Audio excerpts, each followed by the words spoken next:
Bonjour à tous et bienvenue sur la chaîne YouTube. Aujourd'hui on va faire un petit pronostic là juste avant le match. Il est 20h35, le match commence à 21h de Bayern Paris Saint-Germain. Un petit débrief de tous les groupes et de tous les matchs qui vont avoir lieu sur la Ligue des Champions de mardi à mercredi puisqu'on est en journée 6 sur 6.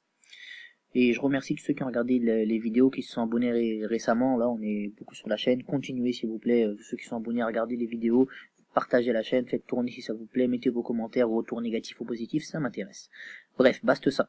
Donc, on va d'abord voir la composition du Bayern Munich. Donc, on a Ulrich, on a Schule, on a Hummels, on a Ribéry, qui est d'ailleurs capitaine ce soir et qui revient, Lewandowski, James Rodriguez, Rudy, Tolisso, Alaba, Coman, Kimmich. Alors, première chose, c'est que Manuel Neuer n'est pas là. Seconde chose, c'est qu'on a donc plusieurs Français. On a James, Tolisso et Kingsley Coman. Ça fait quand même 3 Français sur 11. C'est pas mal du tout. Donc on le sait, ce match est un match à gros enjeux pour plusieurs raisons. D'abord parce que se joue ce soir la première place du groupe. Et ça c'est essentiel pour savoir sur qui, pour savoir ensuite pour le classement comment ça va se passer. Il faut voir où on en est aujourd'hui dans le groupe du Paris Saint-Germain. Et je vais vous expliquer ça tout de suite. Dans le groupe du Paris Saint-Germain, donc comme je le disais, on a Paris, on a le Bayern, on a le Celtic, Glasgow, c'est ça, et on a Anderlecht. Aujourd'hui, Paris est en tête avec 15 points, le Bayern second avec 12 points. Ce sont sûrs d'être les deux qualifiés. La question est la suivante. Si le Bayern s'impose ce soir, si le Bayern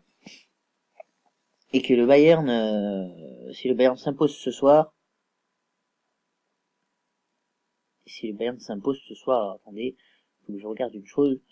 Oui, le Bayern va avoir du mal à passer devant Paris puisque il faudrait en fait que le Bayern s'impose sur un large score face au PSG. Et ça risque d'être compliqué pour eux parce que même s'ils s'imposent ce soir, il faut voir c'est qu'il y a une différence de but entre les deux équipes qui est assez importante et donc du coup le Bayern devrait mettre une tôle au PSG pour pouvoir passer devant lui. Donc il serait à égalité même si le Bayern s'impose ce soir. Mais au-delà du point de vue classement, ce qui se joue en fait c'est surtout d'abord Paris passe un grand test, le Paris Saint-Germain, les grandes stars de Paris, Mbappé, Neymar, parce qu'ils jouent la première place du groupe, et parce qu'ils vont jouer à l'extérieur, face à un public hostile qui est celui du Bayern. Allianz Arena, c'est une autre ambiance que le Parc des Princes. Donc ça, c'est la première des choses. Ensuite, ce qui va être compliqué pour Paris, ça va être que voilà, là, le Bayern, on voit, joue tranquillement, quoi. Ils ont pas mis l'équipe AA non plus. Donc, il va falloir voir si ils arrivent à tenir face à ce Bayern. C'est la question vraiment qu'on va se poser. Et l'Europe, je pense, aura les yeux rivés sur Paris parce que ce match-là va déterminer un petit peu comment Paris va être perçu par les autres clubs, à mon avis en tout cas. Donc pour voir la composition du Paris Saint-Germain, c'est la suivante. Areola, Dani Alves, Marquinhos, Thiago Silva, Kurzawa et sa nouvelle coupe de cheveux qui est dégueulasse, vous m'excuserez.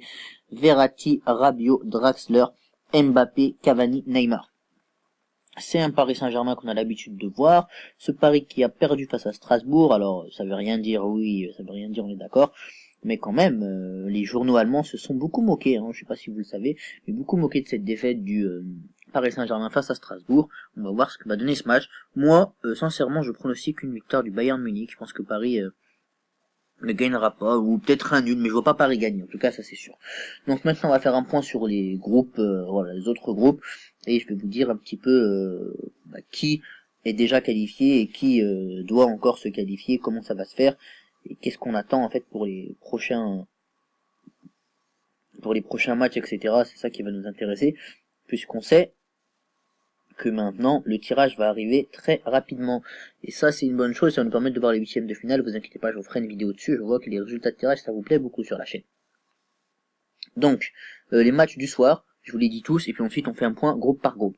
Ce soir on a Manchester United, CSKA Moscou, on a Chelsea, Atlético Madrid, on a AS Rome, Karabag, on a Celtic Anderlecht, on a Benfica contre Bâle, on a Bayern Paris Saint-Germain, on a Barcelone Sporting Lisbonne, on a Olympiakos Juventus, on a donc ça c'est demain à partir de là, donc c'est Maribor Séville, Shakhtar Manchester City, Liverpool Spartak Moscou, RB Leipzig Beşiktaş, Feyenoord Naples, Tottenham Apol Nicosie, Real Dortmund, Monaco Porto, Monaco. Maintenant, on va faire les points groupe par groupe très rapidement. Dans le groupe Manchester United, qui est le groupe A. Ce qu'on peut voir dans ce groupe-là, eh bien, c'est que Manchester United est pas tout à fait qualifié, puisque ce qui se passe, c'est qu'on a Manchester United premier avec 12 points, deuxième égalité, Bâle et CSKA Moscou et Benfica 0 points. Ce qui veut dire que ce soir, tout peut encore changer, avec la différence de but. Même si, en théorie, je pense moi que voilà, que Manchester United doit pouvoir se qualifier, puisqu'il leur suffit d'un point pour se qualifier et être sûr d'être en tête d'ailleurs. Et entre Bâle et CSKA Moscou, on va vraiment jouer ce soir le match important, puisque selon le score, donc soit si Bâle et CSKA Moscou font un nul tous les deux, c'est la différence de but. Si l'un perd, l'autre gagne, c'est celui qui gagne qui passe. Et si les deux perdent, ça reste en état, donc c'est Bâle qui passe. Sauf si la différence de but est positive pour eux. Donc c'est un groupe qu'il va falloir surveiller. Le groupe B, celui de Paris, donc Paris, Bayern, Celtic, Anderlecht, on l'a dit, ça va jouer ce soir la première place entre le Bayern et le Paris Saint-Germain, important pour le tirage. Le groupe C, celui de Chelsea, de l'AS Rome, de l'Atlético et de Karabakh. Ce qui va se passer ce soir, c'est la chose suivante. L'Atlético Madrid peut encore espérer se qualifier. Il faut savoir qu'on a Chelsea 10 points, AS Rome 8 points, Atlético 6 points et Karabakh 2 points. Ce qui va se passer, c'est donc que ce soir, il va y avoir des matchs assez importants pour ce groupe, notamment. Il va y avoir un Chelsea Atlético Madrid, un AS Rome Karabakh. Autant dire que c'est des matchs qui vont être très tendus. Chelsea est assuré d'être qualifié. Si je dis pas de bêtises, oui, Chelsea est assuré d'être qualifié. Dans le groupe, quoi qu'il arrive ce soir, Chelsea sera qualifié. Mais entre l'AS Rome et l'Atlético Madrid, il faut voir une chose, c'est que l'AS Rome va jouer contre Karabakh. Et il va donc falloir que si l'AS Rome s'impose, il n'y a pas de sujet. C'est l'AS Rome qui passe. Mais là, donc, faut que si l'Atlético veut passer, réaliser entre guillemets l'exploit, il faut que l'Atlético s'impose face à Chelsea et que Karabakh batte l'AS Rome. Et c'est ça, Karabakh batte l'AS Rome.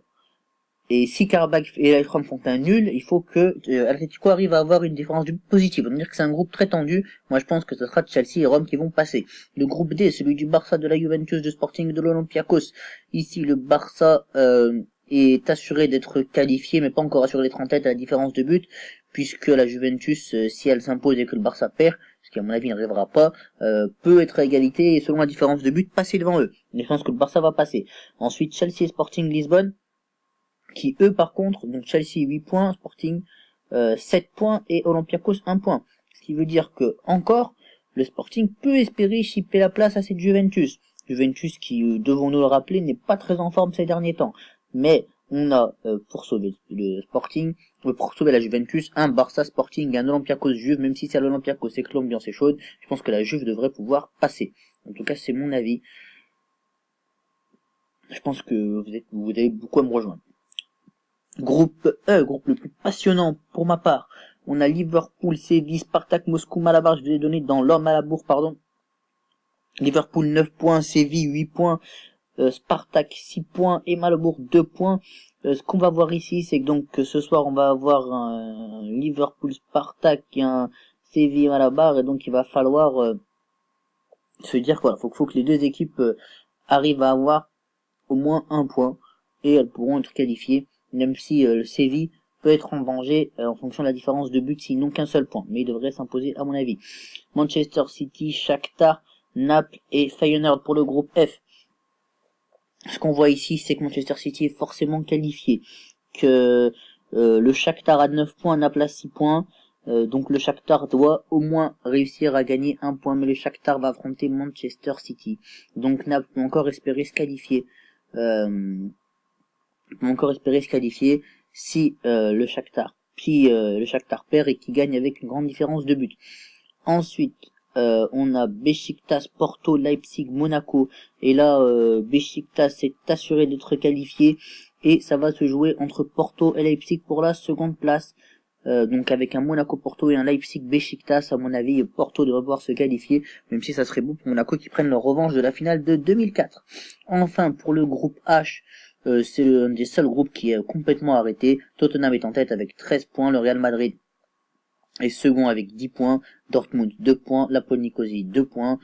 Ce soir, on va avoir un Real Dortmund et un Tottenham à poil. Je pense que la logique devrait être respectée. Et de ce fait-là, voilà, ce sont les deux qu'on va retrouver. J'ai hâte moi d'avoir les résultats en main. Et une fois qu'on aura les résultats en main, on pourra faire des simulations de tirage, voire commenter le tirage ensemble. Écoutez les amis, je vous remercie d'avoir écouté la vidéo, je vous souhaite une bonne soirée, je vous souhaite de bons matchs de football. N'oubliez pas, parlons foot, premier et un sur le foot, bien sûr. J'ai hâte de vous retrouver, n'hésitez pas à liker, à commenter, à partager, à vous abonner à la chaîne, on est de plus en plus nombreux, ça fait plaisir. Et dites-moi dans l'espace commentaire quel type de vidéo vous aimeriez voir, merci.